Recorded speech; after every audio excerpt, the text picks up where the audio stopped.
and welcome to Forbidden Planet TV. And on today's extra special episode, we are joined by Lucy to talk all things The Lamb, which is publishing. So we are pre-recording this, which is very exciting. So this is publishing at the end of January 2025, which sounds so futuristic. So how are you? You got here all in one piece and stuff, which is good. Yeah, happy to be here with these delicious snacks. Delicious snacks. And nothing says horror, and especially your book, like snacking on some delicious food. So true. It is like food related, yeah. So the kind of the idea for The Lamb, like what can you kind of tell people at home about The Lamb and kind of where your original idea came from? Oh, that's a good question. I love food. I'm like a proper foodie. Like there's always snacks like near me, and like my go-to job interview thing where they're like, you know, what's your biggest flaw? Because they always ask that question. Is like I always have snacks close by, and that's my biggest flaw, obviously. But I think it just came from like I'm fascinated by cannibals and by food generally. Like it's just a really interesting. It is the one thing I keep talking about to like all my friends when they ask me this question is like why food, like it's such like a visceral thing, and I think it's because it's like literally the last dignity like any human being is afforded. Like if you think about like death row, you get to choose your last meal, and it's just one of those things that it unlocks something quite primal in us. Like that to me is like a really interesting space where to think about with horror. So that's kind of like where I think my thoughts kind of started. And then I was writing like a bunch of flash fictions literally just for fun, and steadily realized that they were like about the same family, and I was like about 15,000 words into these flash fictions. I was like, okay, I have to commit now. Like I feel like I'm just sort of loitering in their space, and now I need to just commit and like write it. And then The Lamb was born. And how do you think your kind of, I suppose, writing process differed from, say, kind of the short films and stuff that you've done? A lot longer.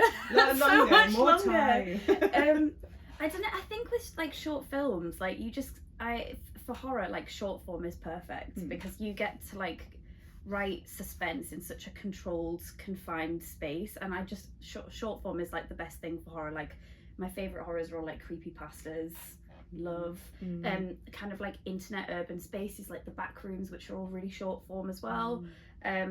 Although bigging up the Backrooms feature film, which is going to come out at some point, because I love the Backrooms. But I think it's just that thing of like being able to spend a long time in like a space that is literally designed to elicit dread is like that was a fascinating experience, because it was years rather than like, I mean, I guess when you like make a short film, it does take years to make, and it's like on the festival circuit for years, but like the writing process itself is like so much shorter. And like She Lives Alone, which is was made in just before the pandemic, like literally we shot and then the pandemic hit. I mean, that short film script was like, I think, God, maybe I wrote it in like a couple of days, like it was a really short process, whereas like this was like actually years. So I think it's just an interesting space to linger in, and it lingers with you as well, which is very creepy.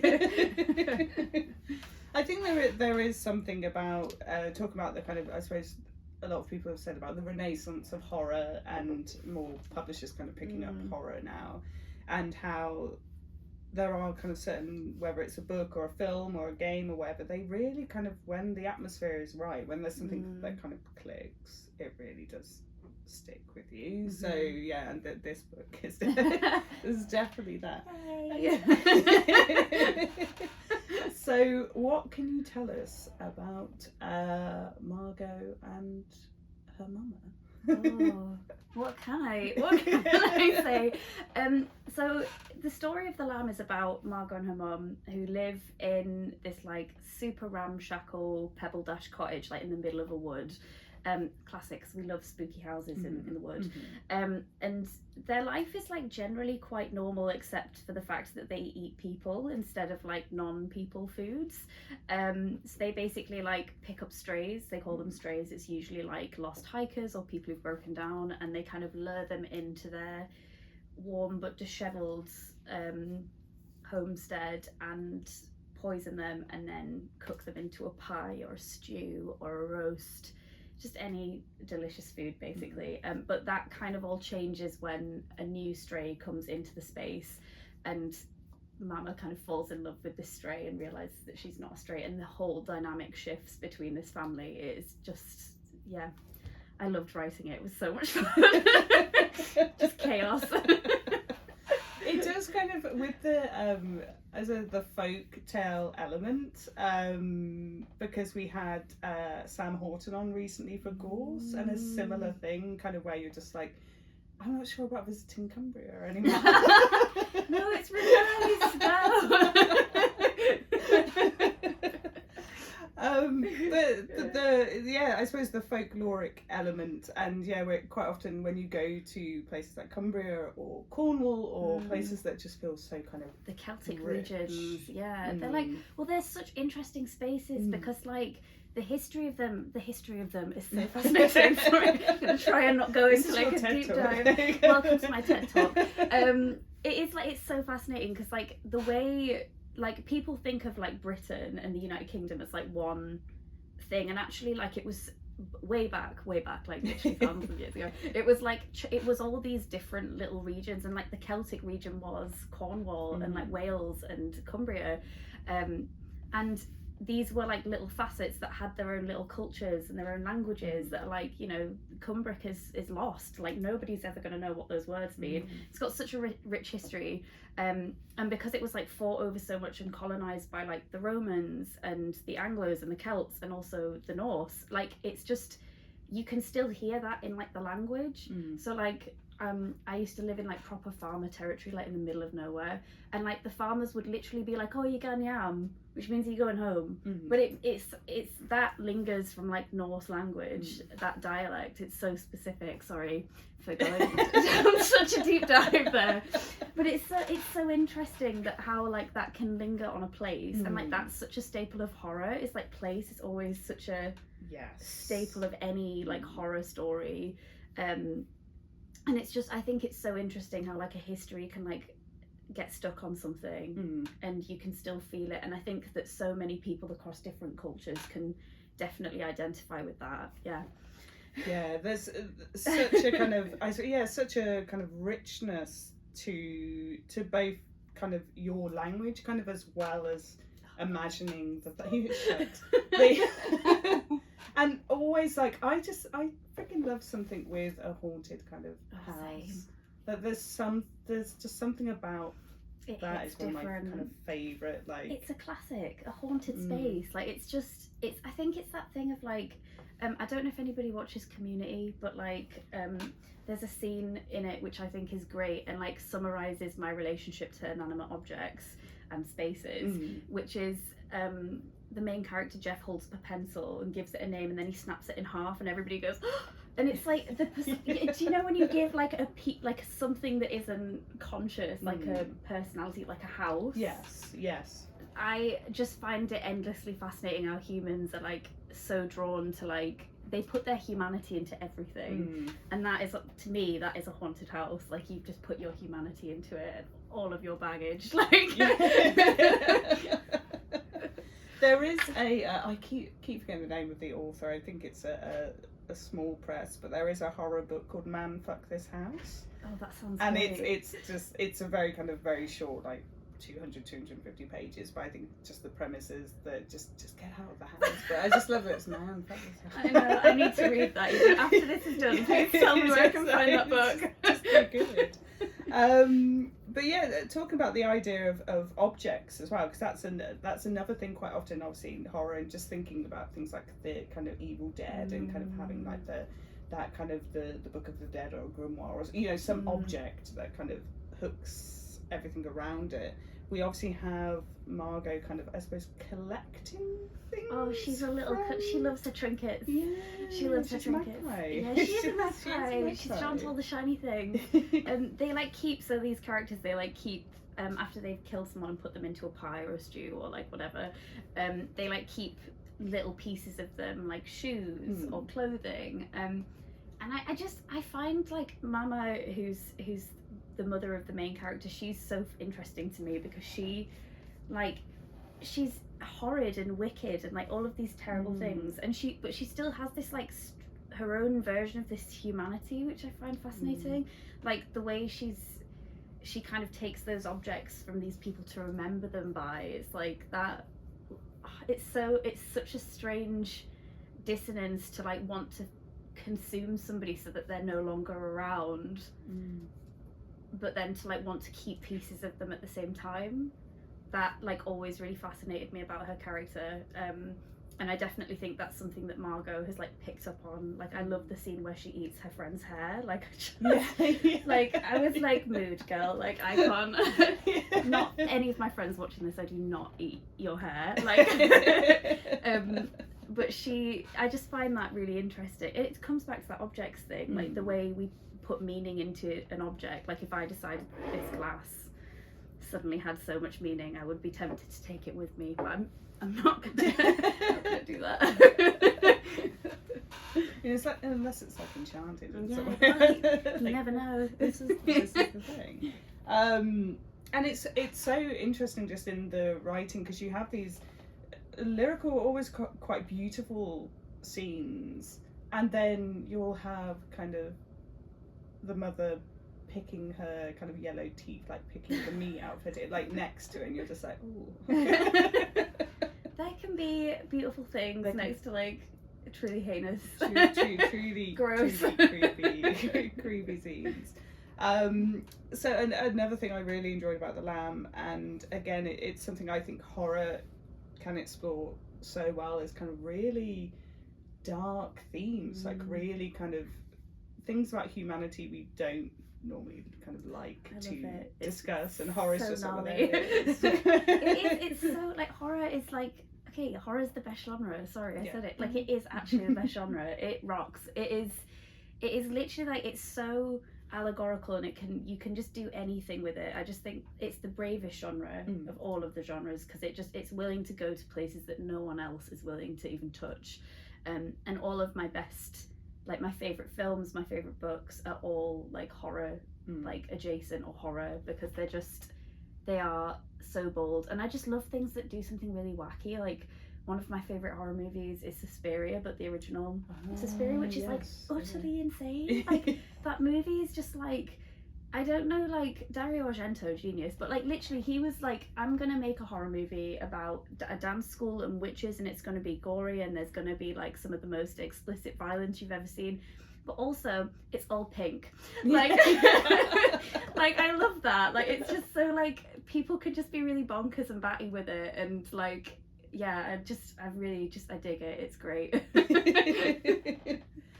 Because obviously especially in The Lamb, you're kind of, some of the things that obviously Margot is kind of dealing with, and you have that kind of coming of age, and that she's starting to kind of like develop feelings and maybe kind of questioning kind of where she's come from and stuff. You just, that's so beautifully written. Kind of how difficult is it to kind of juggle some really kind of big topics and themes with everything else that's kind of happening? It was actually really fun, because I think Margot's kind of like the perfect age, because like her perspective, because she's like a young teenager, so it's the first time as a person that she's kind of developing her own conscience, her ideas of the world, her own like what is her compass, what is her morality. And so that was really interesting, because I think like I remember when I was that age, like I started to like, everything that had been taught to me it suddenly became a question and not fact.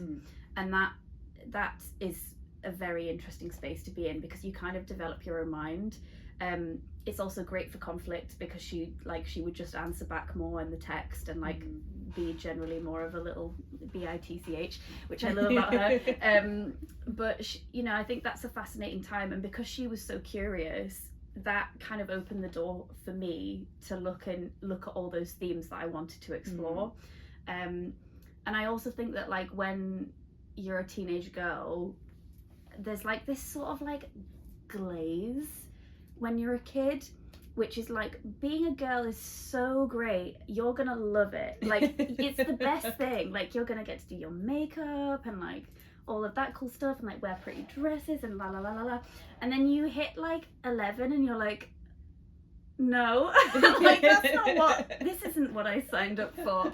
And so like that transition of like realizing the world is not what you thought it was, that was just like, it was so cathartic. Like I can't even put into words how cathartic it was to kind of like unpack that and question it and poke it and like look at a lot of the contradictions that I remember I felt when I was that age, where I was like, but that doesn't make any sense, like why is this happening, like how is it that girls can both be like absolutely useless and therefore shouldn't be able to work, and at the same time, like, you know, like have people expecting us to do XYZ. And yeah, it's difficult to get into like in literally such a short space of time, because I could do a whole filibuster on it, but like those contradictions were really interesting to me, and I think I loved exploring them in Mama as well, because she's like she's a bad person, but she's so complex, and I think generally like there's this feeling that bad people can't be complex anymore, they have to be just bad. Yes, and like actually that's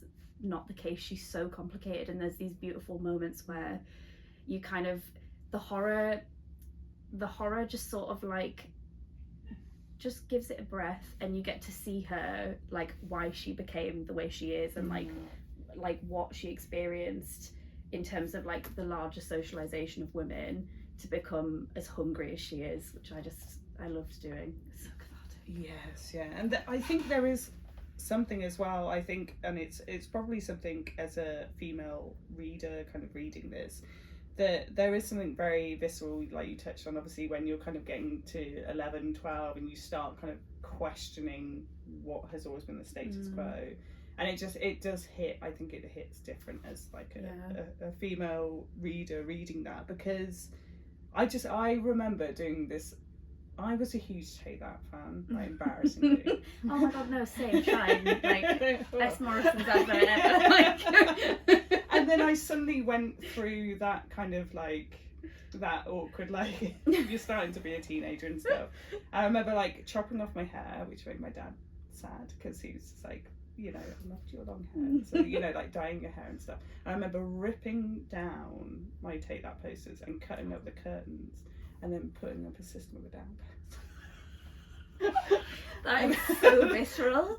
Like, that is so visceral. So there's a weird like, you're just like suey, the range, like just oh my god. And it really just, like, now as an adult you can go back and go, okay.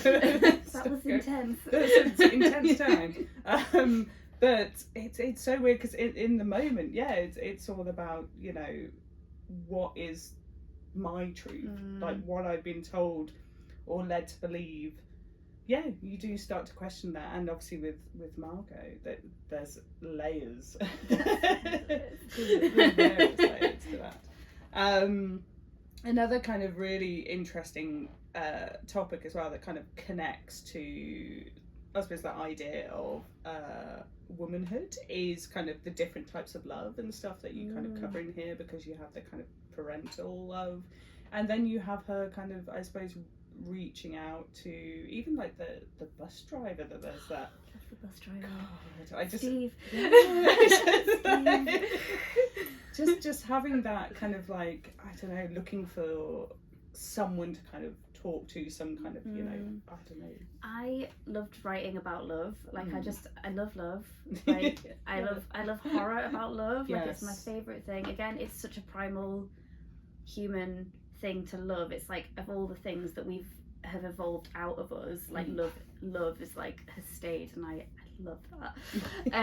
But I think it's, so what I actually wanted to do was like write this unrequited love story between a mother and a daughter, And what I wanted to do is, like, you see in these like great romances, like different tropes about love, so like right person, wrong time, unrequited love, all those various bits and pieces, and you never see it on like familial relationships, which is so bizarre to me, because like those are the relationships that you actually have for the longest period of your life. Like you're born and you have that relationship, and then you have it until one of you is gone. So you have it for like a very long period of time.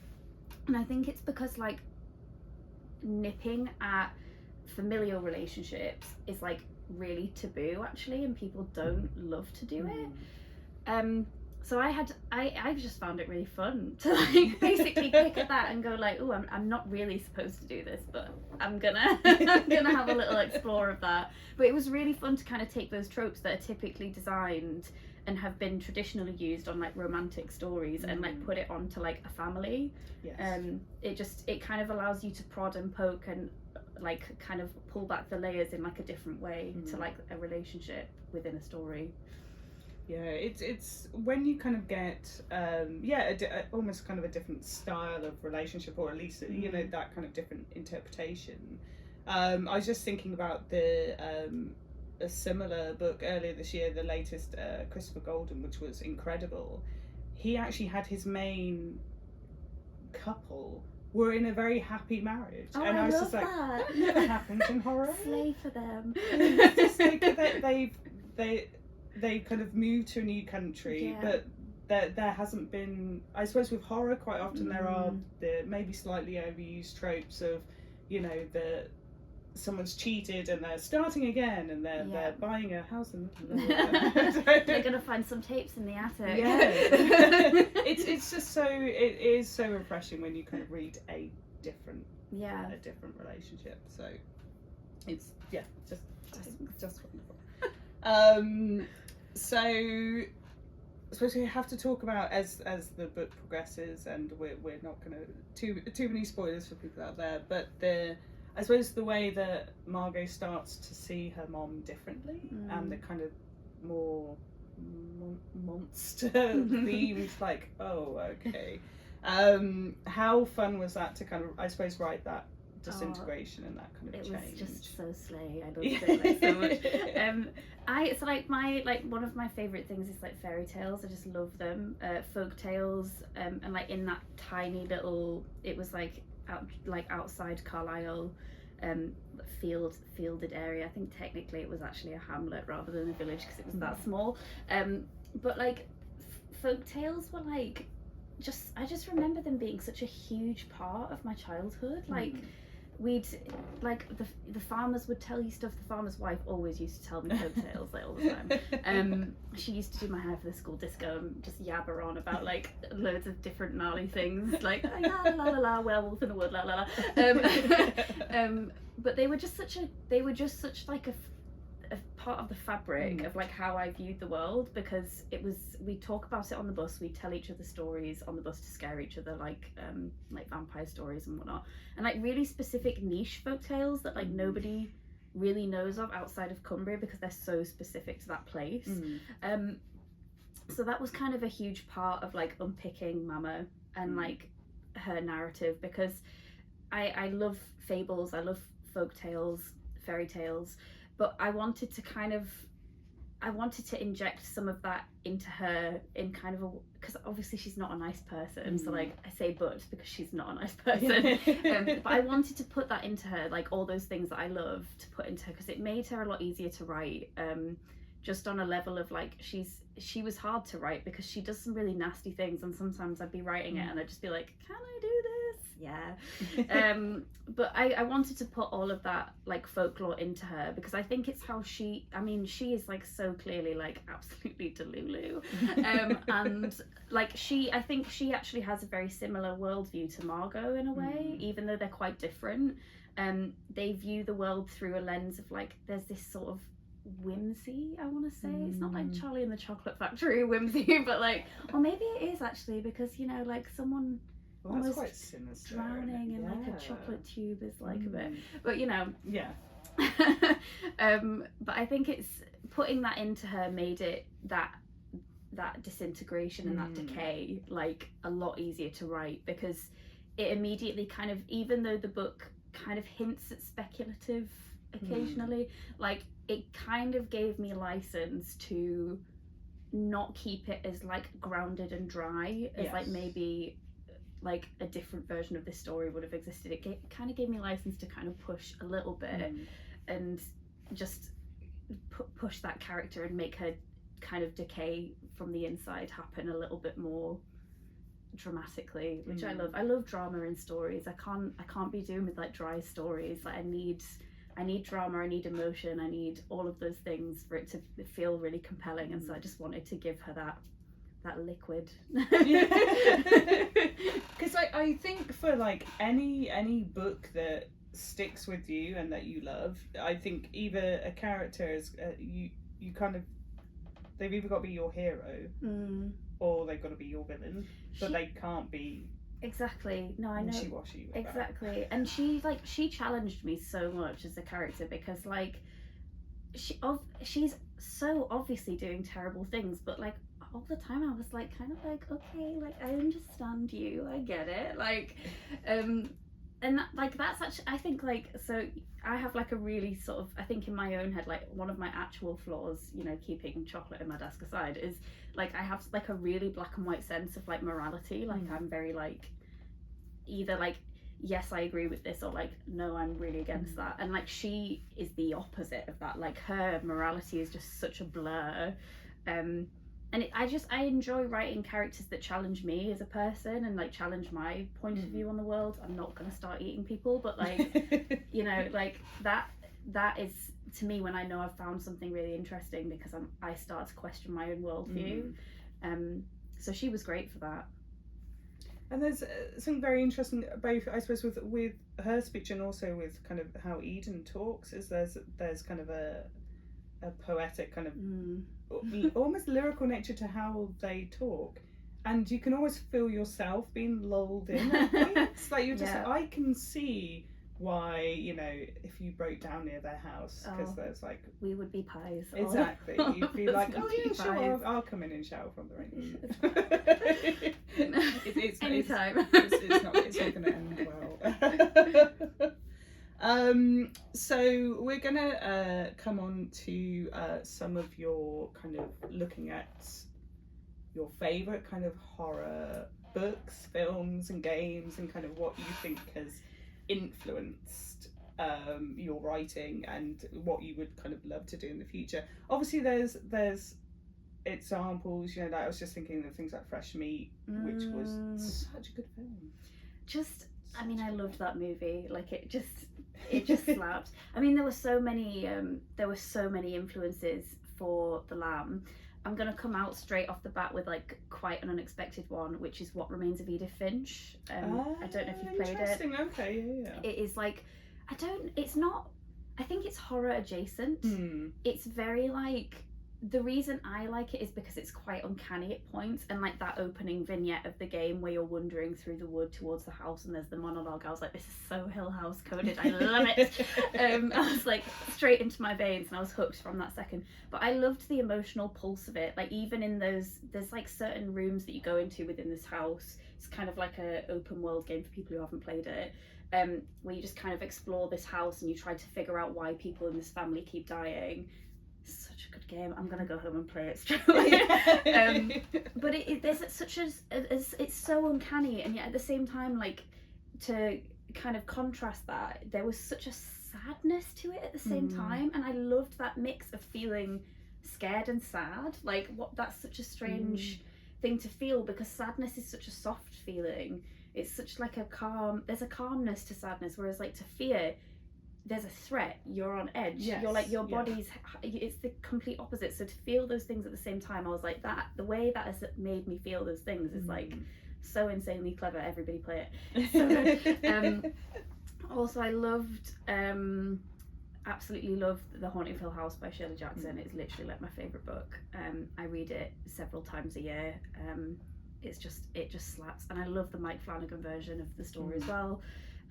I love how it's a completely different story, but he like totally remain true to like the feeling of the novel, the feeling the novel gave me, and also just like put his own voice onto it. Like I think if you're adapting something, like it would be so boring to just adapt it page for page. Like his version of that story is so compelling to me, and I love the change of the ending text. So obviously like whatever walked there walked alone, changing it to together, I just thought was really beautiful. And again, it's that kind of elicitation of fear and sadness at the same time.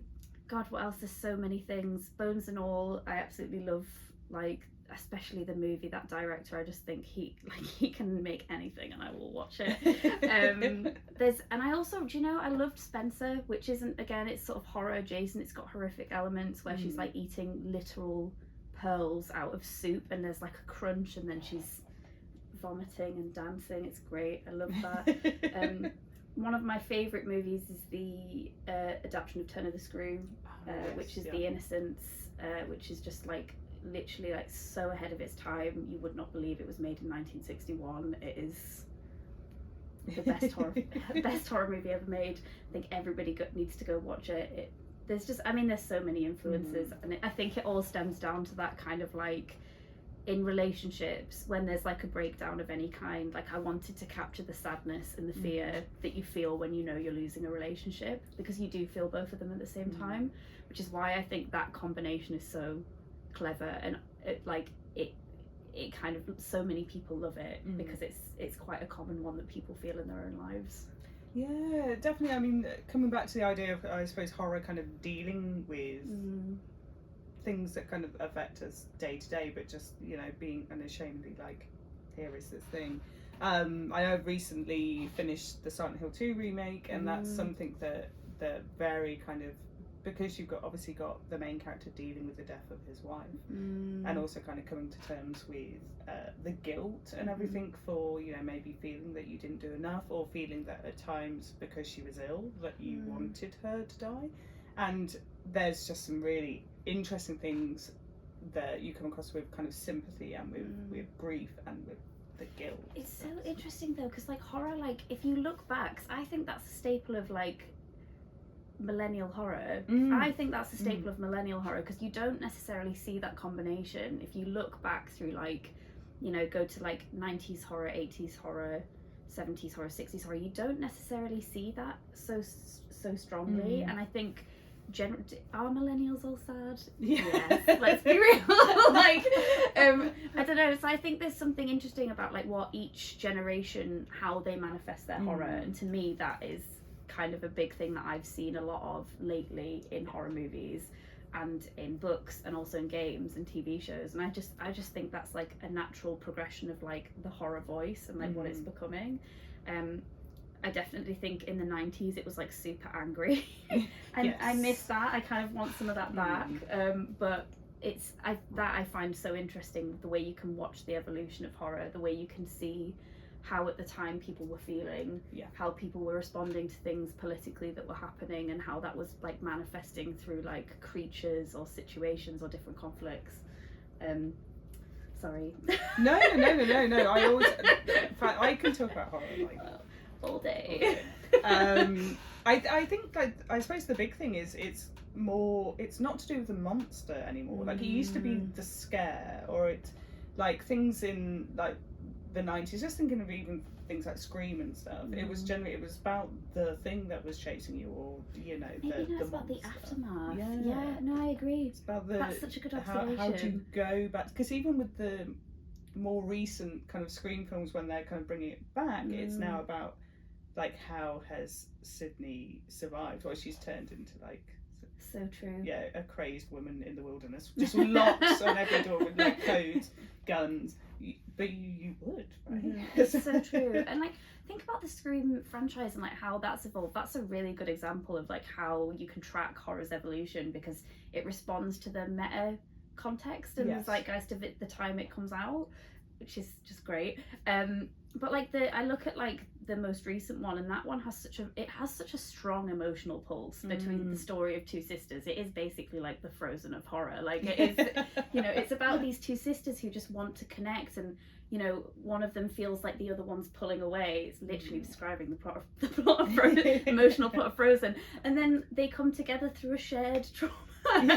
And it's great because it's got that it has that that sadness that we're talking about, I think, but also that hope, which is like so lovely to see in a horror. Yes, yeah, that you're even just hoping to the end that maybe at least more than one person will make it, kind of thing. Horror for optimists. Yes, yeah, exactly. Though the bit where they get on the subway and stuff, and you're just like, God, seriously, no.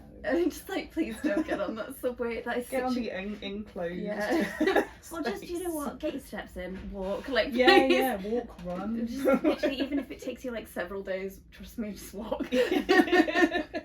It's so much easier. And so coming towards the end of the interview, so just gonna obviously touch on Of the Flesh, which you've got a wonderful short story in there, and it was such a good anthology. Every author's voice is very different, but punches like so good. So yeah, how did that come about? One of my like bucket list career things is I've always wanted to be in a short story anthology, like a horror one especially, and I got asked to be involved, and I literally like basically bit off my agent's hand. I was like, yes. I've basically, like, I wrote it as a short film actually, but like first, and basically me and a producer looked at it and were like, this is going to be way too expensive to make, because the British short film funding scene is like low money, and that was going to cost like 100 grand. So we were like, okay, I was like, this story, I need to tell it in some way. And it was so interesting how it shifted from screen to short form prose, because the relationship is very different. The film was about a father and a daughter, which I found really interesting, and for some reason that dynamic just didn't work in the context of like prose. So it was really fun to kind of recontextualize and re-explore this relationship, and like, just, I think what I needed was it was all at the heart of that main character who she loves crabs and crabs love her, but I loved writing it. It was so much fun, and I just generally love crabs. The actual concepts of the story is called carcinization, and if you know anything about carcinization, slay. But basically it's this evolutionary theory that 8 different non-crustacean species have evolved into crabs, which I think is the most awesome thing ever. Like, it's so cool. And it's basically this idea that like eventually we're all going to return to crab. Oh my God. Which I just think is like, I'm just sort of like down for it a little bit. But I just feel that they're like, I love, again, another job interview question you get asked all the time is like, what's your favourite animal, or if you were going to be an animal, what would you be? And it's crab 100% of the time, because they're so resilient. Like, they have great boundaries, which is brilliant. Like, they don't take any crap. And also, like, if you pull off a leg, it'll grow back. Like, just that sort of like, what the lengths they will go to survive is quite brilliant, really. And I love that they pick fights with animals and creatures that are like 9 million times the size of them and have no fear. So I had to write about crabs. I had to find a way to write about crabs, and that's how that happened. So at the start of the year, I read the new Clay McLeod-Chapman, which is obviously very Clay.